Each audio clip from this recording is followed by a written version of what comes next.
Hello दोस्तों, आप सभी का बहुत बहुत स्वागत है शिवानी मैम हिंदी साहित्य क्लासेस में। कैसे हैं आप सभी? आशा करती हूँ आप लोग बहुत अच्छे हैं और अपने अपने एग्ज़ाम्स की तैयारी आप लोग बहुत अच्छे से कर रहे होंगे। तो चलिए, भाषा विज्ञान से संबंधित जो है आज के प्रैक्टिस सेट में जो है महत्वपूर्ण क्वेश्चन सॉल्व करेंगे हम। कम से कम प्रश्नों की संख्या जो है 50 प्लस होंगे, है ना। कल के प्रैक्टिस सेट में जो है हमने 40 प्लस प्रश्नों को सॉल्व किया था। ठीक है, आज जो है प्रैक्टिस सेट 2 है, तो आप लोग जो है क्लास में बने रहिएगा, पूरे प्रश्नों को ज़रूर सॉल्व करिएगा। जितने भी टॉपिक मैंने भाषा विज्ञान में पढ़ाया है उन सभी टॉपिक से जो है प्रश्नों को मैंने लिया है। ठीक है, तो कोई भी प्रश्न जो है शायद ही छूटा होगा, तो आप लोग सभी प्रश्नों को ज़रूर सॉल्व करिएगा, लिख लीजिएगा। ठीक है, चलिए क्लास स्टार्ट करते हैं। क्लास पसंद आया तो लाइक कर दीजिएगा, क्लास को शेयर भी कर दीजिएगा आप लोग। ठीक है, पहला प्रश्न है, हिंदी के उद्भव का सही अनुक्रम क्या होगा? आपको बताना है हिंदी के उद्भव का सही अनुक्रम क्या होगा। तो राइट आंसर हो जाएगा यहाँ पे सबसे पहले पाली आएगा, है ना, फिर प्राकृत, अपभ्रंश, अपभ्रंश से हिंदी। ठीक है ना, ये बिल्कुल सही क्रम है और महत्वपूर्ण क्वेश्चन है ये, हर बार जो है पूछा जाता है ये क्वेश्चन, तो क्रम जो है आप लोग बिल्कुल ध्यान रखेंगे। ठीक है, दूसरा प्रश्न, भारतीय आर्य भाषाओं के विकास में कितने चरण हैं? भारतीय आर्य भाषाओं के विकास के कितने चरण हैं? 2, 3, 4, 5। कितने चरण हैं भारतीय आर्य भाषाओं के? तो आप सभी को पता है 3 चरण हैं। ठीक है, 3 चरण हैं। कौन कौन से हैं वो 3 चरण? कौन कौन से हैं भारतीय आर्य भाषाओं के? तो प्राचीन भारतीय आर्य भाषा, मध्यकालीन भारतीय आर्य भाषा और आधुनिक आर्य भाषा। ठीक है, तो आप लोग ध्यान रखिएगा नाम तीनों का। समय भी आप लोग ध्यान रखेंगे, कंटेंट की क्लास में मैंने पूरा बताया है और कल की क्लास जो मैंने कल जो प्रैक्टिस कराया उसमें सब मैंने बताया है। ठीक है, देखेंगे तीसरा प्रश्न है, निम्नलिखित में से किस आचार्य ने प्राकृत को मीठी तथा संस्कृत को कठोर भाषा कहा है? आपको बताना है किस आचार्य ने प्राकृत को मीठी तथा संस्कृत को कठोर भाषा कहा है। भरत मुनि, वररुचि, राजशेखर और हेमचंद्र। प्राकृत को मीठी भाषा और संस्कृत को कठोर भाषा किसने कहा है? तो राजशेखर ने कहा है। ध्यान रखेंगे, ऑप्शन सी राइट आंसर होगा। नेक्स्ट क्वेश्चन देखेंगे, प्रकृता संस्कृतम तत्र भवम तत् आगत्वा प्रकृतम। निम्नलिखित में से किसने कहा? यह पंक्ति किसकी है? भामा की है, पाणिनि की है, रुद्रट की है या हेमचंद्र की है? निम्नलिखित में से यह पंक्ति किसने कहा है? राइट आंसर हो जाएगा हेमचंद्र ने कहा है। ठीक है, ध्यान रखिएगा, हेमचंद्र की पंक्ति है ये। ठीक है, आगे देखेंगे, पंक्ति है परिभाषा है। ठीक है, आगे देखेंगे, गौड़ बहो किसकी रचना है? गौड़ बहो किसकी रचना है? राइट आंसर हो जाएगा ऑप्शन ए, वाक्पति राज का। ठीक है, गौड़ बहो जो है किसकी रचना है? तो वाक्पति राज का है। राइट आंसर ऑप्शन ए हो जाएगा। आगे बढ़ेंगे, क्वेश्चन नंबर 6 को देखेंगे, प्राकृत प्रकाश किसकी रचना है? प्राकृत प्रकाश किसकी रचना है? राइट आंसर हो जाएगा वररुचि का। ठीक है, 1-2 क्वेश्चन शायद रिपीट होगा क्योंकि क्वेश्चन बनाते समय जो मिक्स हो गया है। ठीक है, तो मुझे लग रहा है कि प्राकृत प्रकाश जो मैंने पिछले क्लास में पूछा था। ठीक है, तो कोई बात नहीं, प्राकृत प्रकाश जो है रचना किसका है? तो ध्यान रखिएगा वररुचि का है। ठीक है, आगे बढ़ेंगे, क्वेश्चन नंबर 7 देखेंगे, प्राकृत की किस अवस्था को अपभ्रंश या अवहट कहा जाता है? प्राकृत के किस अवस्था को अपभ्रंश या अवहट कहा जाता है? तो तृतीय अवस्था को। ठीक है, ध्यान रखिएगा, तृतीय अवस्था। ठीक है, चलिए आगे बढ़ेंगे, अगला प्रश्न है, अपभ्रंश शब्द का सबसे पहले उल्लेख किसने किया? अपभ्रंश शब्द का सबसे पहले उल्लेख किसने किया? तो पतंजलि ने किया था। ठीक है, ध्यान रखिएगा, पतंजलि ने किया था। ठीक है, इसको काट दीजिए। पतंजलि ने अपने ग्रंथ महाभाष्य में किया था। ठीक है, महाभाष्य। ठीक है, ध्यान रखेंगे, राइट आंसर ऑप्शन डी हो जाएगा। आगे बढ़ते हैं, नेक्स्ट क्वेश्चन है, मध्य भारतीय आर्य भाषा का अंतिम रूप कौन सा है? इसमें से जो है आपको बताना है मध्य भारतीय आर्य भाषा का अंतिम रूप कौन सा है। तो आप सभी को पता है मध्य भारतीय आर्य भाषा में जो है सबसे पहले प्रथम प्राकृत यानी पाली, फिर द्वितीय प्राकृत, ठीक है, और तृतीय प्राकृत जो है अपभ्रंश आता है। ठीक है, तो अंतिम पूछा जा रहा है तो अपभ्रंश हो जाएगा, है ना। ऑप्शन ए राइट आंसर होगा। नेक्स्ट क्वेश्चन देखेंगे, ब्याडी और पतंजलि ने अपभ्रंश शब्द का प्रयोग किस अर्थ में किया है? ब्याडी और पतंजलि ने अपभ्रंश शब्द का प्रयोग किस अर्थ में किया है? राइट आंसर हो जाएगा ऑप्शन बी, संस्कृत के मानक शब्दों से भिन्न भ्रष्ट और अशुद्ध शब्दों के अर्थ में किया है। ठीक है, तो ध्यान रखिएगा, ऑप्शन बी राइट आंसर हो जाएगा। अपभ्रंश शब्द है, तत्सम है, तद्भव है, देशज है या विदेशज है? अपभ्रंश शब्द कैसा शब्द है?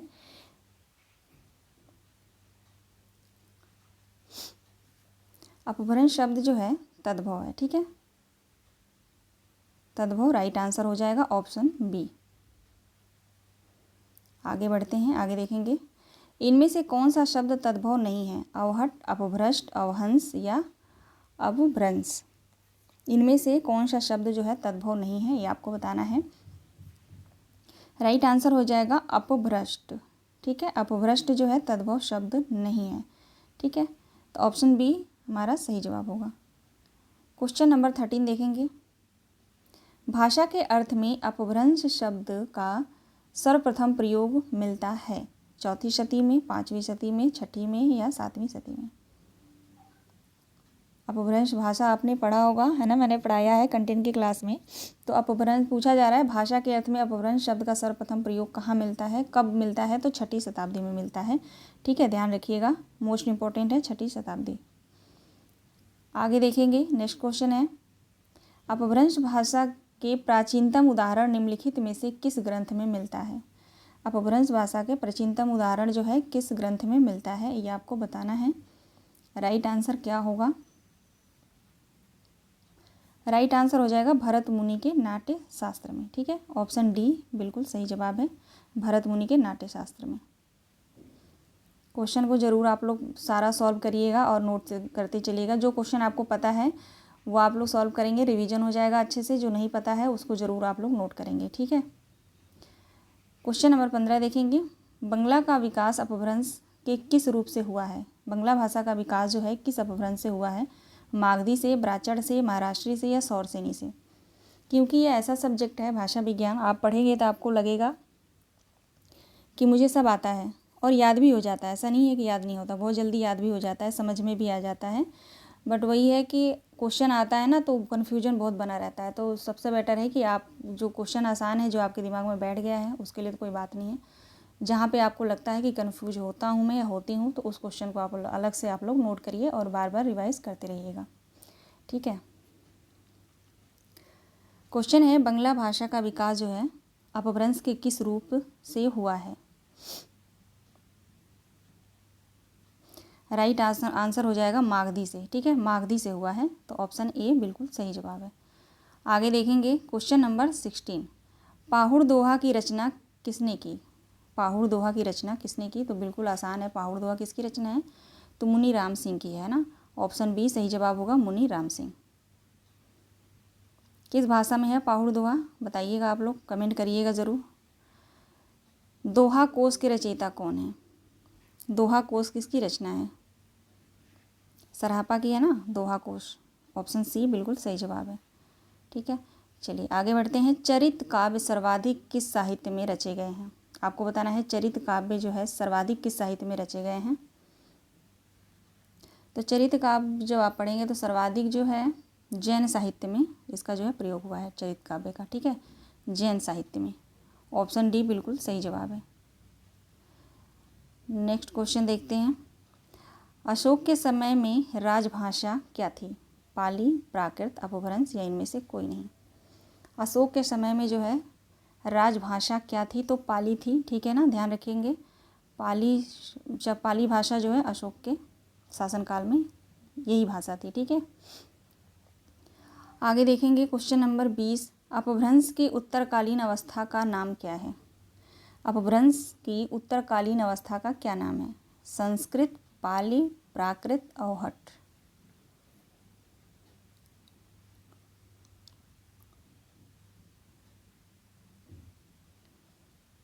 सॉरी, मैं शायद संस्कृत बोल रही थी, है ना। अपभ्रंश की उत्तरकालीन अवस्था का क्या नाम है?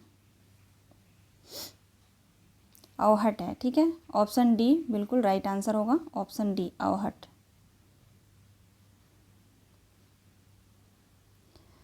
अगला प्रश्न है, पुरानी हिंदी नामकरण किसने किया? पुरानी हिंदी का नामकरण जो है किसने किया? चंद्र शर्मा गुलेरी, धीरेन्द्र वर्मा, उदय नारायण तिवारी या बाबूराम सक्सेना? पुरानी हिंदी का नामकरण सबसे पहले किसने किया? तो चंद्रदत्त शर्मा गुलेरी ने किया, ठीक है। ध्यान रखिएगा, ऑप्शन ए बिल्कुल सही जवाब है। क्वेश्चन नंबर 22, संदेश रासक किसकी रचना है? संदेश रासक किसकी रचना है? तो अब्दुल रहमान की है, ठीक है। यहाँ पे राइट आंसर ऑप्शन बी हो जाएगा, अधमार्ड।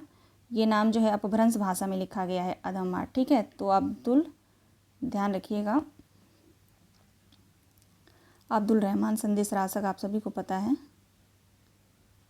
अब्दुल रहमान की रचना है ना। ये दूसरा नाम भी आप ध्यान रखिएगा, ये अपभ्रंश भाषा में जो है अधमार्ड लिखा हुआ है, ठीक है। क्वेश्चन नंबर 23 देखेंगे, अपभ्रंश के भाषिक और व्याकरणिक रूप का स्पष्ट और सुव्यवस्थित विवेचना किसने किया है? आप सभी को बताना है, क्वेश्चन ध्यान से पढ़ेंगे। अपभ्रंश के भाषिक और व्याकरणिक रूप का स्पष्ट और सुव्यवस्थित विवेचना किसने किया है?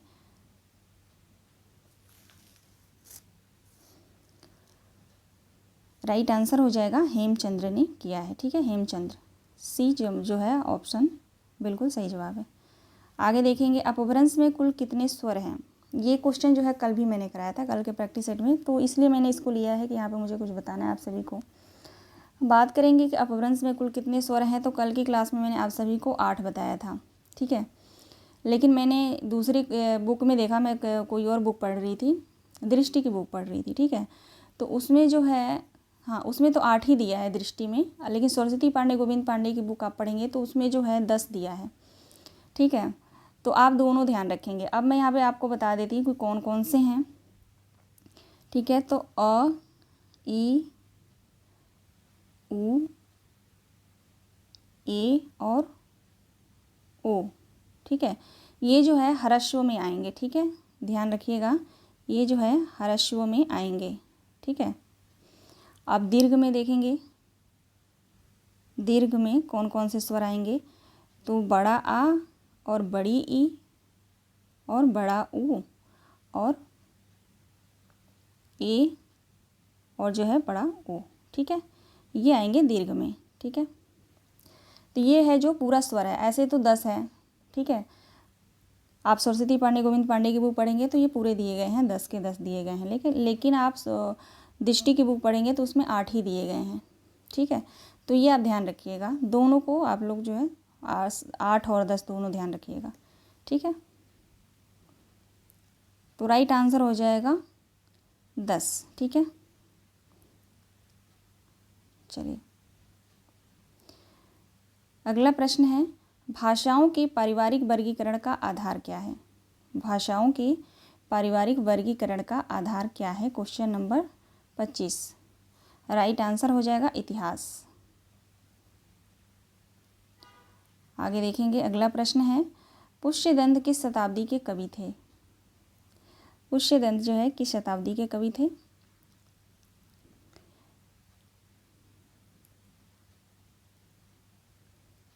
आठवीं के थे कि 10वीं के थे?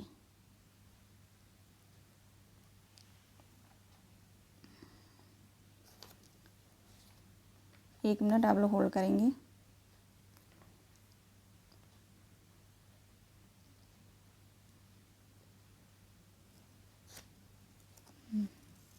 दसवीं सदी, ठीक है। पुष्यदंत जो है 10वीं सदी के कवि थे, ठीक है, क्योंकि आंसर में यहाँ पे जो है मैंने लिख रखा है 8वीं, तो मुझे डाउट हुआ तो मैंने चेक कर लिया, ठीक है। जो क्वेश्चन मैं लिखी हूँ मैं 10वीं सदी, ठीक, मैंने क्वेश्चन बनाई हूँ तो टिक जो है मैंने अलग से उसमें जो बनाई हूँ ना, तो वहाँ पे टिक मैंने 8वीं में कर दिया है, ठीक है। इसलिए मुझे कन्फ्यूजन हुआ तो मैंने देखना जो है ज़रूरी समझा, ठीक है। तो 10वीं सदी, ठीक है। आगे देखेंगे क्वेश्चन नंबर 27, पौमचर्यू किसकी रचना है? पौमचर्यू किसकी रचना है? तो आप सभी को पता है स्वयंभू की रचना है अपभ्रंश भाषा में, ठीक है। आगे देखते हैं क्वेश्चन नंबर 28, पहाड़ी हिंदी उपभाषा का विकास अपभ्रंश के किस रूप में हुआ? खस में, अर्धमागधी, मागधी या ब्राचड़। पहाड़ी हिंदी उपभाषा का विकास अपभ्रंश के किस रूप में हुआ है, ये आपको बताना है। तो खस में हुआ है, ठीक है। खस अपभ्रंश का ही रूप है खस, ठीक है। इसमें जो है हुआ है पहाड़ी हिंदी का विकास, ठीक है। आगे देखते हैं क्वेश्चन नंबर 29।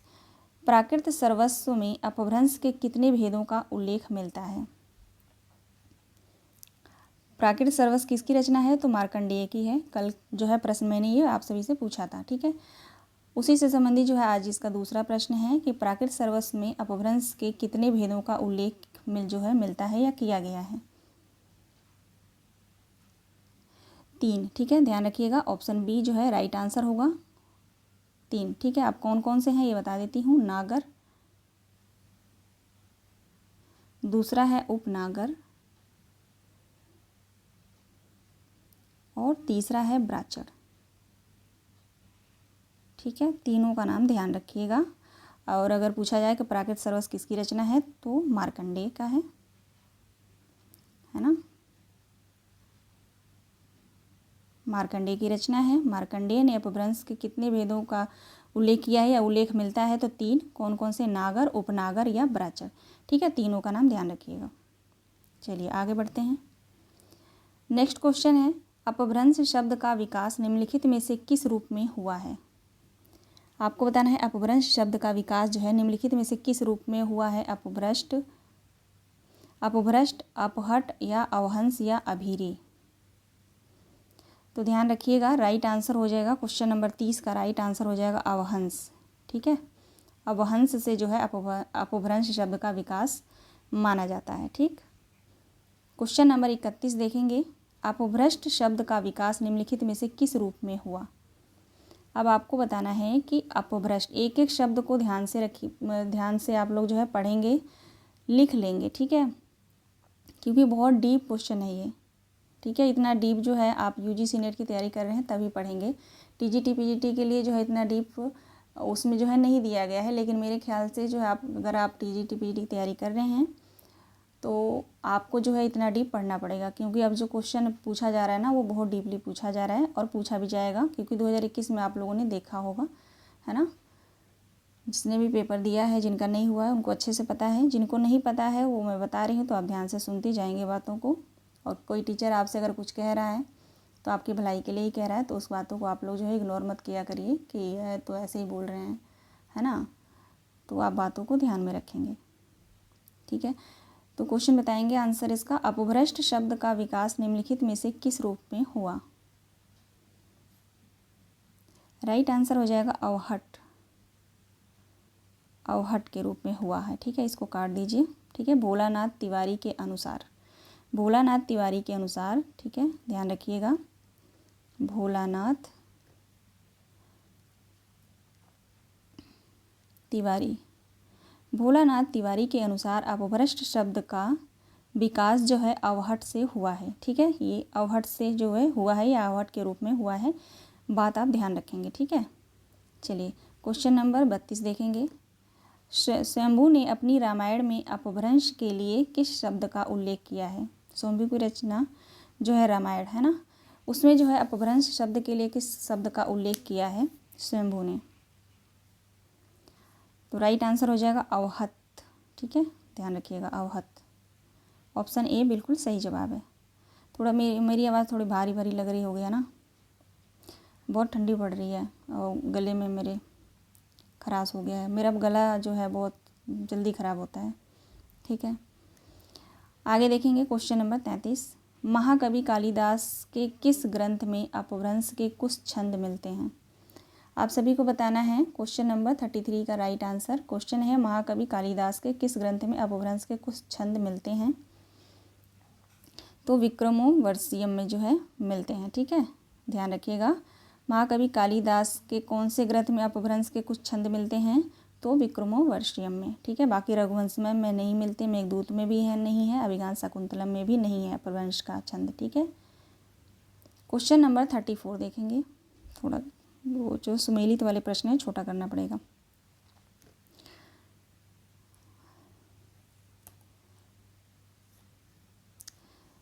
सूची 1 को सूची 2 से जो है सुमेलित करना है। ठीक है, देखते हैं।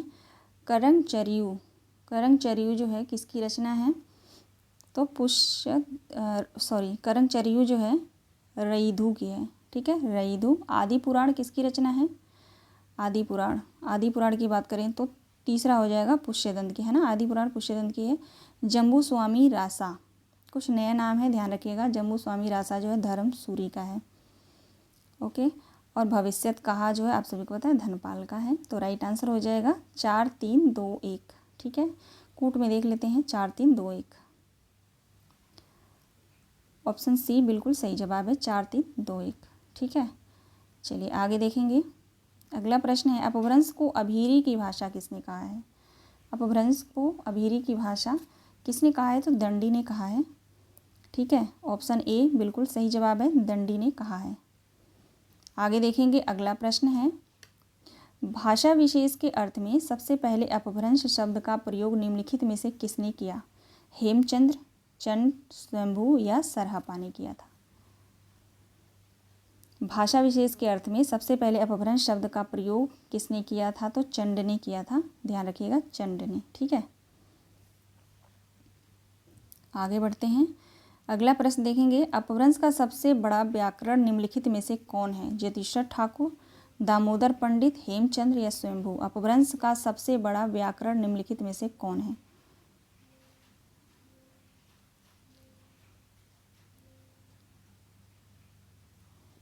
राइट आंसर हो जाएगा हेमचंद्र। ठीक है, हेमचंद्र बिल्कुल सही जवाब है। अगला प्रश्न है, विष्णु धर्मित्तर पुराण में अपभ्रंश भाषा के लिए किस शब्द का प्रयोग हुआ है? अवहत, अवहट, अवहंस या अपभ्रष्ट? आप ध्यान से पढ़ेंगे क्वेश्चन। विष्णु धर्मित्तर पुराण में अपभ्रंश भाषा के लिए किस शब्द का प्रयोग हुआ है, ये आपको बताना है। Question number 38।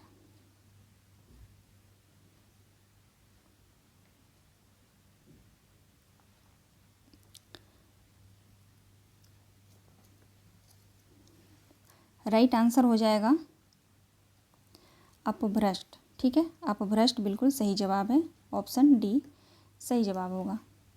आगे बढ़ते हैं। आगे देखेंगे, निम्नलिखित में से किस विद्वान ने अपभ्रंश को देश भाषा माना है? तो किसने माना है? ग्रियर्सन ने माना है। ठीक है, ध्यान रखिएगा, ऑप्शन ए बिल्कुल सही जवाब है। ग्रियर्सन ने जो है अपभ्रंश को देश भाषा माना है। आगे देखते हैं, निम्नलिखित में से किस विद्वान ने अपभ्रंश को देश भाषा नहीं माना है? अब आपको यहाँ बताना है इनमें से किस विद्वान ने अपभ्रंश को देश भाषा नहीं माना है। ठीक है, ग्रियर्सन ने तो माना है, ये तो हम पहले जान चुके हैं, लेकिन इसमें ग्रियर्सन का नाम नहीं है। तो देखते हैं, पिशेल ने माना है। ठीक है, पिशेल हो गए, भंडारकर हो गए, ये इन्होंने भी जो है अपभ्रंश को देश भाषा माना है, और बुल्लर ने भी माना है। ठीक है, तो राइट आंसर हमारा याकोबी, इन्होंने जो है नहीं माना है। ठीक है, तो हमारा राइट आंसर ऑप्शन बी ही होगा। ठीक है, याकोबी ने जो है अपभ्रंश भाषा को देश भाषा नहीं माना है। ठीक है, पिशेल, भंडारकर, बुल्लर और ग्रियर्सन, इन सभी चारों ने जो है अपभ्रंश को देश भाषा कहा है, ध्यान रखिएगा। अगला प्रश्न है, निम्नलिखित में से किस विद्वान ने अपभ्रंश का संबंध अभीरों तथा गुर्जरों से माना है? सिर्फ अभीरों की बात आए तो राइट आंसर क्या होगा? दंडी होगा। ठीक है, अभीरों की भाषा। और अगर यहाँ पे क्वेश्चन जो है पूछा गया है आप सभी से कि अपभ्रंश का संबंध जो है अभीरों तथा गुर्जरों से माना है, किस विद्वान ने? ठीक है, तो यहाँ पे जो देखेंगे राइट आंसर हो जाएगा याकोबी, याकोबी, है ना, डॉक्टर याकोबी। नहीं, रुक जाइए, गलत हो गया क्वेश्चन ये, याकोबी नहीं होगा, डॉक्टर कीथ होगा। सी ऑप्शन बिल्कुल सही जवाब है, डॉक्टर कीथ ने। ठीक है, चलिए यहाँ पे भी जो है सूची सुमेलित वाले क्वेश्चन हैं, देखेंगे। यहाँ पे जो है अपभ्रंश ग्रंथ दिए गए हैं और उनके रचनाकार दिए गए हैं। कुवलय माला का जो है किसकी रचना है? कुवलय माला किसकी रचना है? उद्धोतन सूरी का है। ठीक है, उद्धोतन सूरी। और महापुराण किसकी रचना है? तो पुष्यदंत की है ना। और पौमचर्यु तो स्वयंभू की, और संदेश रासक जो है अब्दुल रहमान की। अहन मान लिखा हुआ है यहाँ पे, संदेश जैसे अपभ्रंश में लिखा हुआ है, मैं जैसा कि मैंने आपको सभी को पहले बताया। ठीक है, तो यहाँ पे देखेंगे राइट आंसर हो जाएगा 3 4 2 1, है ना, 3 4 2 1। चलिए देख लेते हैं कूट में, 3 4 2 1, क्या है, कूट नहीं है यहाँ पे।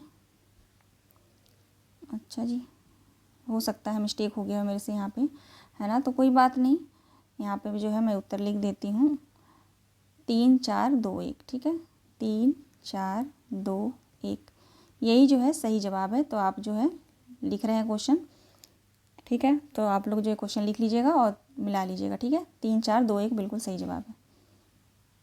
चलिए अगला प्रश्न है, हिंदी के कवियों को काव्य में चमत्कार लाने का वाग्य व चित्र के प्रदर्शन की प्रवृत्ति किससे मिली? हिंदी के कवियों को काव्य में चमत्कार लाने का और वाग्य व चित्र के प्रदर्शन की प्रवृत्ति जो है किससे मिली है?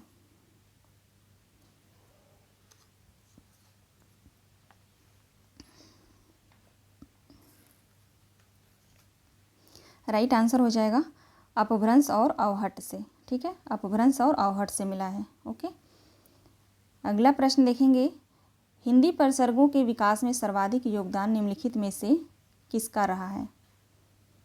तो राइट आंसर हो जाएगा अपभ्रंश और अवहट का रहा है। ठीक है, अगला प्रश्न है, सूची 1 को सूची 2 से जो है सुमेलित करना है। ठीक है, तो यहाँ पे देखेंगे राउरवेल जो है रोड़ा कवि की रचना है, और सायं धम्म दोहा जो है देवसेन की रचना है, और परम प्यासु जो रचना है वो है जोइंदू की, और नेमिनाथ रास जो है सुमति गढ़ की है। ठीक है, तो राइट आंसर हो जाएगा यहाँ पे 4 3 2 1। ठीक है, चलिए देखते हैं कूट में, 4 3 2 1 बिल्कुल सही जवाब है, ऑप्शन डी राइट आंसर होगा। नेक्स्ट क्वेश्चन देखेंगे, ग्रियर्सन ने आधुनिक भारतीय आर्य भाषाओं को कितनी उपशाखाओं में विभाजित किया है? ग्रियर्सन ने आधुनिक आर्य भाषाओं को कितनी उपशाखाओं में विभाजित किया है? तो ध्यान रखिएगा आप लोग, तीन उपशाखाओं में जो है विभाजित किया है। कौन कौन से? तो बाहरी उपशाखा, ठीक है, बाहरी उपशाखा, और दूसरा है केंद्रीय उपशाखा, और तीसरा है भीतरी उपशाखा। ठीक है, भीतरी उपशाखा। ठीक है, ध्यान रखिएगा। चलिए आगे देखेंगे, ग्रियर्सन द्वारा वर्गीकृत बाहरी उपशाखा में कितने समुदायों की भाषाएं हैं? ठीक है,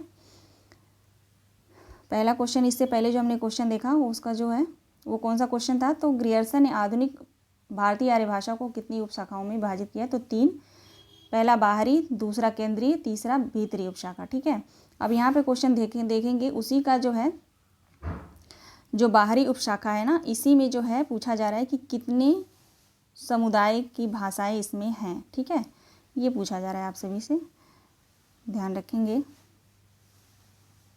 तो राइट आंसर हो जाएगा 3। ठीक है, 3 जो है बिल्कुल सही जवाब है, ऑप्शन बी राइट आंसर होगा। आगे देखते हैं, ग्रियर्सन के वर्गीकरण में बाहरी उपशाखा में कितनी भाषाएं हैं? ठीक है, ग्रियर्सन के वर्गीकरण में बाहरी उपशाखा में कितनी, क्योंकि बाहरी उपशाखा जो है मोस्ट इंपॉर्टेंट है, तो इसमें जो कितनी भाषाएं हैं, इससे पहले जो क्वेश्चन था वो, एक मिनट रुकेंगे, समुदाय की भाषाएं हैं। ठीक है, इसमें जो है यहाँ पे पूछा जा रहा है कितनी भाषाएं हैं, तो 7 भाषाएं हैं। ठीक है, ऑप्शन सी बिल्कुल राइट आंसर होगा, 7 भाषाएं। अगला प्रश्न है, ग्रियर्सन के अनुसार मध्यवर्ती समुदाय की भाषा कौन सी है? मध्यवर्ती समुदाय की भाषा कौन सी है? ग्रियर्सन के अनुसार मध्यवर्ती समुदाय की भाषा कौन सी है? तो पूर्वी हिंदी है। ठीक है, पूर्वी हिंदी है। ये जो मैं पढ़ा रही हूँ ना, सभी पीडीएफ मैंने आप लोगों को टेलीग्राम पे भेज दिया है। कुछ स्टूडेंट जो है जो भी पीडीएफ मांगते हैं मैं भेज देती हूँ जैसे मुझे टाइम मिलता है। ठीक है, जो नहीं होता है मेरे पास उसको मैं नहीं भेज सकती, लेकिन हिंदी से जो भी प्रॉब्लम है आप बताएंगे तो मैं पीडीएफ मैं भेज देती हूँ। ठीक है, तो सारे स्टूडेंट जो है पढ़ रहे होंगे, अगर आपको चाहिए तो आप टेलीग्राम पे ज्वाइन हो जाइएगा, वहाँ पे मैंने भेज रखा है। ठीक है, अगर आपके पास है तो कोई बात नहीं। आगे देखेंगे, ग्रियर्सन के वर्गीकरण में भीतरी समुदाय में कितनी भाषाओं का उल्लेख है। ठीक है, अब जो है भीतरी समुदाय से पूछा जा रहा है। भीतरी समुदाय में कितनी भाषाओं का उल्लेख है।